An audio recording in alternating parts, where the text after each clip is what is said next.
Bonjour à tous. Ça me fait plaisir d'être ici aujourd'hui. Pour parler du rôle des villes après la pandémie.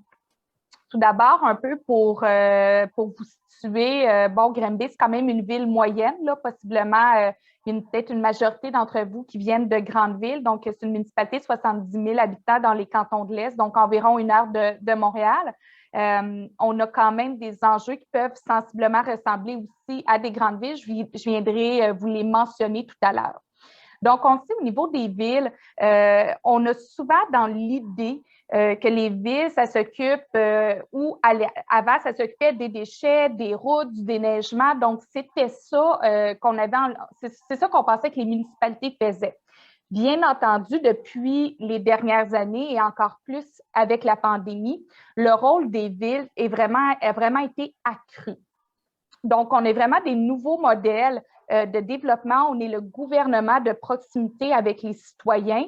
Puis, je pense que c'est important aussi de le demeurer dans ce sens-là. Donc, on a vu les bouleversements socio-économiques avec la pandémie, tout ce qui a bougé.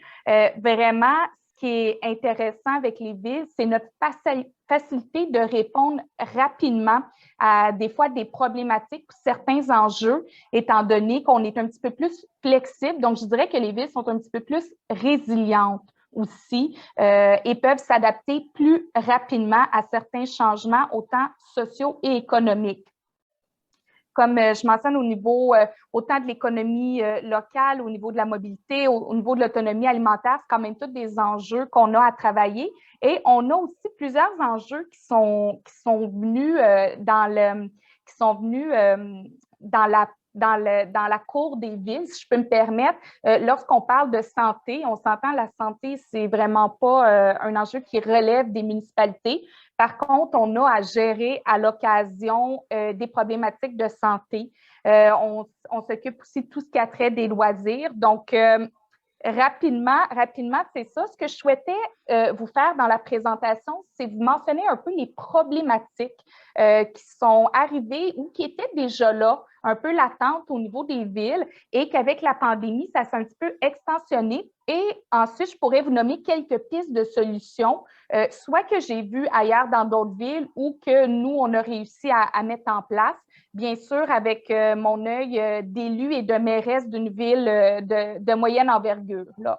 Donc, au niveau des différentes problématiques qui est arrivée, on ne se le cachera pas, au niveau de la fatigue pandémique.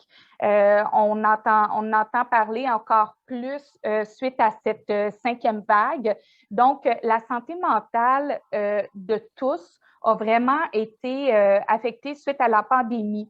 Et là, vous allez me dire, bien, la santé mentale, Julie, ça concerne beaucoup plus le gouvernement provincial. Mais au-delà de ça, on est quand même souvent une première porte, les villes, des fois avec le service de police qui a à avoir à travailler ou à collaborer ou à trouver des solutions avec le milieu communautaire lorsqu'on a des personnes vulnérables ou en situation d'itinérance. Par exemple, à Granby, depuis la pandémie, on a vu une augmentation au niveau de l'itinérance. On a toujours eu, dans une ville comme chez nous, c'est une itinérance qui est un peu différente de Montréal, si je peux me permettre. On a toujours eu une certaine forme d'itinérance, donc des gens qui allaient d'un logement à un autre.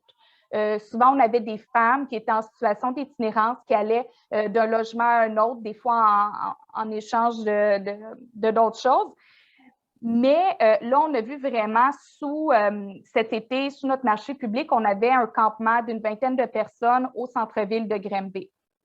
Donc, on a eu à travailler avec ces gens-là, à leur trouver des endroits, à leur trouver des logements. On a des centres d'hébergement, bien entendu, à Granby, mais il y a aussi notre service de police qui a eu à avoir une approche différente aussi. Hein, on s'entend.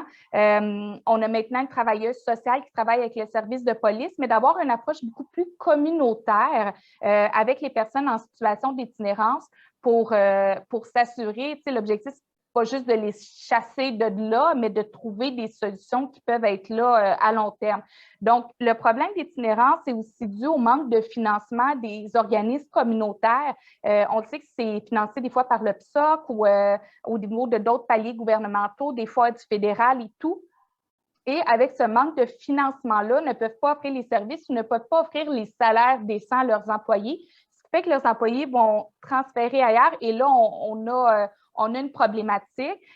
Aussi avec les problématiques de santé mentale, comme j'ai mentionné, on avait des gens qui étaient vulnérables et tout, et que là, avec la pandémie, peut-être que sont devenus encore plus vulnérables et se sont ramassés dans des situations un petit peu plus de vulnérabilité qui les ont amenés à l'itinérance. Donc, c'est des nouveaux enjeux, je vous dirais, pour les villes moyennes qu'on a eu à gérer. On l'a vu aussi dans quand même plusieurs grandes villes, des campements qui étaient là. Donc, bien entendu, je pense que c'est un enjeu qui est rendu important et qui est quand même lié d'une certaine manière au logement.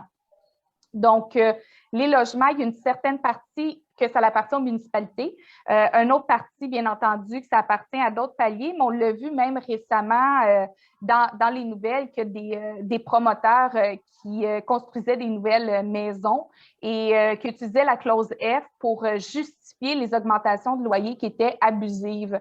Nous, on a eu à Granby, on avait des loyers qui, à l'époque, étaient peut-être environ de 1 200 $ par mois, qui étaient nos plus hauts loyers il y a 2 ans. Là. Si vous vouliez un loyer qui était cher à Granby il y a 2 ans, c'était 1 200 $ et ces loyers-là, les propriétaires sont venus les augmenter à au-dessus de 1 600 $ Donc, qui étaient des augmentations majeures et souvent, ces gens-là qui habitent dans ces loyers-là, c'est des familles monoparentales, des jeunes qui ne peuvent pas nécessairement s'acheter de maison.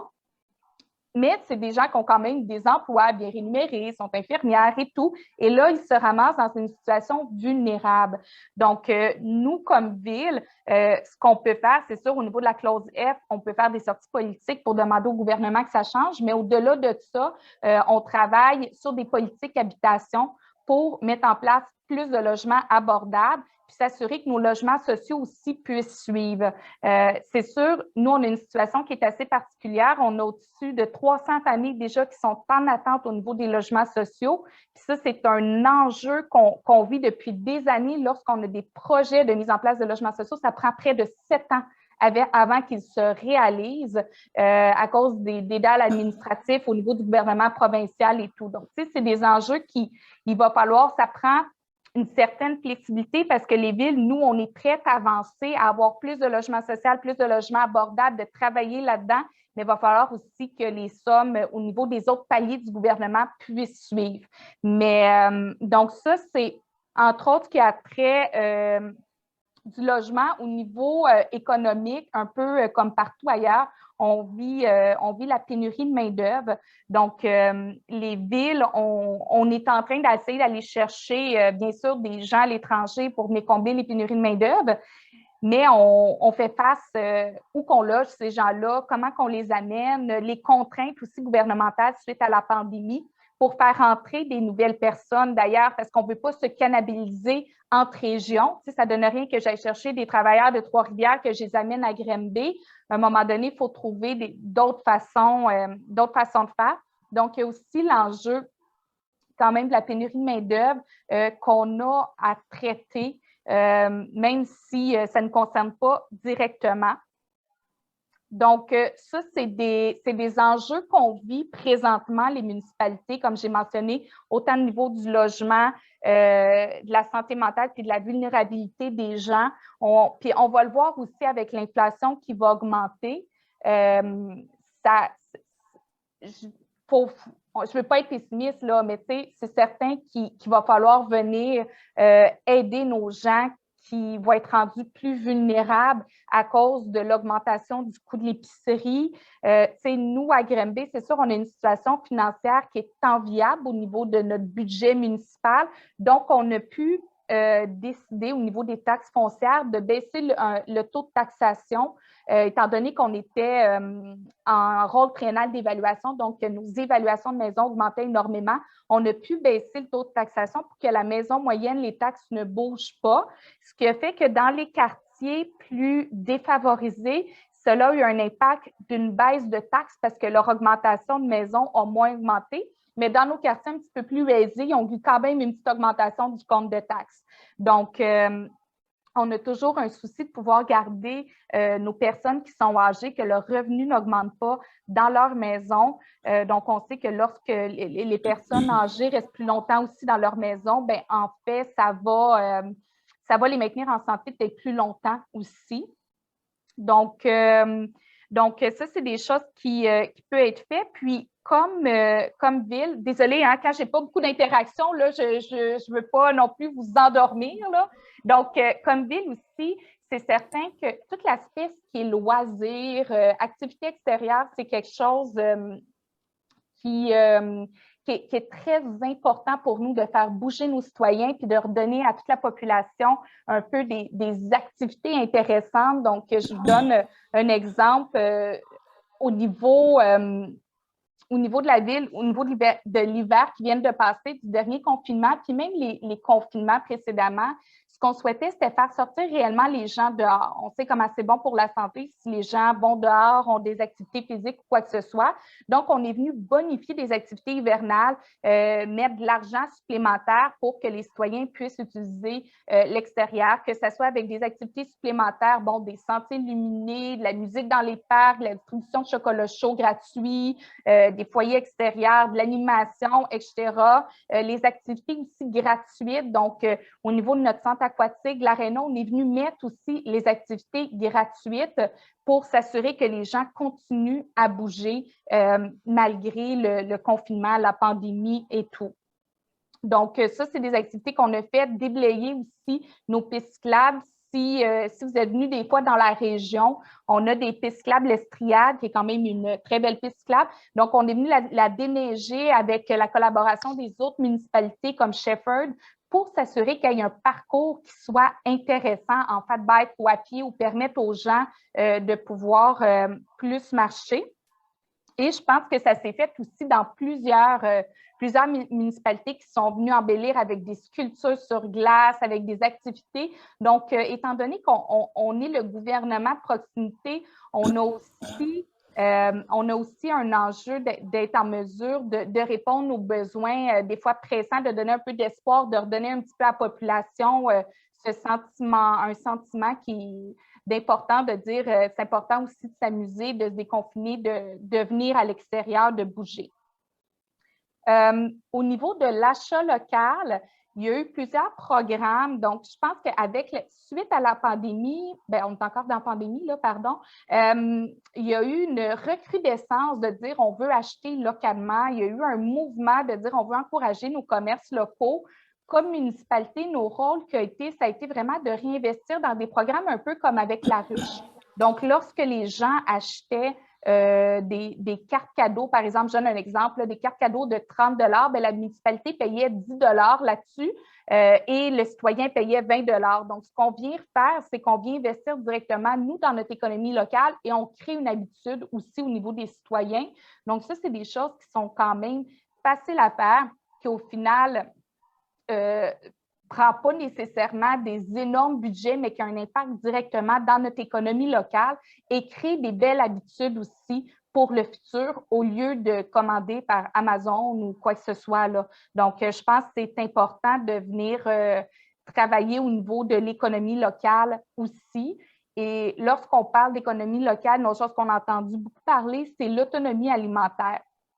Donc, l'importance d'être capable de se nourrir, je veux dire, c'est au-delà du toit sur la tête. Tantôt, j'ai parlé de logement. Deuxième chose importante, c'est d'être capable de se nourrir à proximité. Donc, d'éviter d'être dépendant d'entreprises à l'extérieur du Québec ou quoi que ce soit et d'être capable de s'autosuffire d'une certaine manière. Donc, les sommes ou les annonces qui avaient été faites au niveau du gouvernement pour permettre la mise en place de serres supplémentaires, ça, c'était vraiment super. Puis c'est venu lever dans nos différentes régions des projets supplémentaires pour permettre d'acheter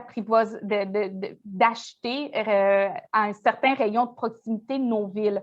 Donc, ça, c'était quelque chose de très important. Et pour nous, ici à Granby, moi, c'est sûr, j'ai une orientation de préserver nos terres agricoles, bien entendu, parce que je pense que Ben, en fait, je ne pense pas, là, mais pour moi, c'est la chose la plus importante pour les prochaines années parce qu'on ne sait pas, il va-t-il avoir d'autres pandémies ou comment que l'économie va aller et tout. Euh, la nourriture est la chose la plus importante qu'on doit avoir accès. Notre territoire à Granby, même si on est 70 000 habitants, est à peu près 60 qui est considéré de terres agricoles. Donc, c'est important de ne pas venir, lorsqu'on parle d'aménagement du territoire, de ne pas venir ôter ces terres agricoles-là pour mettre des nouvelles industries ou des maisons ou de faire de l'étalement urbain, mais de les maintenir en terres agricoles, même si tous ne sont pas exploités, parce qu'éventuellement, j'ai l'impression que ça va nous servir grandement dans les 10, 15, 20 prochaines années. Donc, je pense que c'est important de maintenir tout ça. Aussi, l'importance des milieux naturels. Suite à la pandémie, les gens sont sortis beaucoup dehors et se sont aperçus de dire c'est important que j'aille un milieu de vie qui soit agréable, qui soit proche de la nature. Donc, c'est important pour les villes de maintenir ces milieux naturels-là. Bien entendu, je pense que vous avez vu un peu suite aux dernières élections, là, on est quand même une nouvelle génération qui est arrivée au niveau des directions, notamment des maires, des mairies de différentes villes. Je pense qu'on a sensiblement aussi une même vision de venir préserver nos milieux naturels, parce que ça ne doit pas se faire juste de dire, bien, à Granby, nous, on préserve nos milieux naturels, mais notre voisin détruit tout. Tu sais, ça ne marche pas, parce qu'au final, c'est des canaux communicants, nos corridors écologiques, tout est interrelié d'une certaine manière. Puis on doit avoir une vision de développement au niveau de l'aménagement du territoire à travers le Québec. On est content que le gouvernement travaille sur une nouvelle politique de l'aménagement du territoire, mais il faudra que ça se traduise avec une vision de protection de nos milieux naturels. Puis, bien entendu, si on est capable d'avoir des compensations financières du gouvernement, c'est certain que pour les villes, ça, c'est toujours bien, parce que vous savez comment ça fonctionne. Plus on a une maison, plus on a la capacité financière de rouler. Donc, c'est certain qu'il faut changer ce fonctionnement-là qui ne fait pas de sens. Donc, l'aménagement du territoire va devenir un enjeu quand même majeur suite à la pandémie parce que plusieurs villes comme ici à Granby, on a reçu des nouveaux citoyens. Donc là, il y a une pression énorme de dire comment qu'on se développe maintenant sans faire d'étalement. Donc, on se doit de densifier, mais de mettre en place la densification qui est quand même intelligente, là, de ne pas juste densifier selon ce que les promoteurs souhaitent, mais le faire selon la vision de la municipalité, de densifier notre parc industriel, de densifier tout ce qu'on a pour s'assurer de se redévelopper vers l'intérieur au lieu de continuer à s'étaler. Puis, peut-être pour terminer, je pourrais parler aussi au niveau du rôle des villes après la pandémie. Bon, on a un rôle quand même au niveau de la gouvernance, au niveau de la participation citoyenne. Je pense que c'est quelque chose qu'on a perdu un peu avec des fois des séances publiques qui ne pouvaient plus se faire en présentiel, avec plus de citoyens nécessairement dans la salle, plus d'activités extérieures. Donc, on se doit comme gouvernement de proximité, de travailler encore plus au niveau de la participation citoyenne pour s'assurer que les citoyens se sentent toujours impliqués puis d'avoir une vie démocratique qui est saine. Donc, ça, c'est très important pour moi de développer cette participation citoyenne-là. Puis même, on l'a vu aux dernières élections municipales, le taux de participation, il est très bas. Donc, on a à se poser aussi comme question, qu'est-ce qu'on peut faire pour que les gens s'intéressent le plus aux municipalités, parce que ça reste le gouvernement qui est le plus de proximité avec les gens. Tu sais, c'est le trottoir en face de chez nous, c'est la route, c'est le déneigement, c'est la piscine, c'est tout ce qui se passe alentour de nous, le municipal. Puis je pense que c'est important que les citoyens se sentent impliqués dans leur municipalité et même qu'ils s'impliquent. Donc, je vais conclure là-dessus. Et si vous avez des questions tout à l'heure, n'hésitez pas, ça va me faire plaisir d'y répondre. Je n'ai peut-être pas réponse à tout, mais je vais essayer d'y répondre. Donc, merci beaucoup.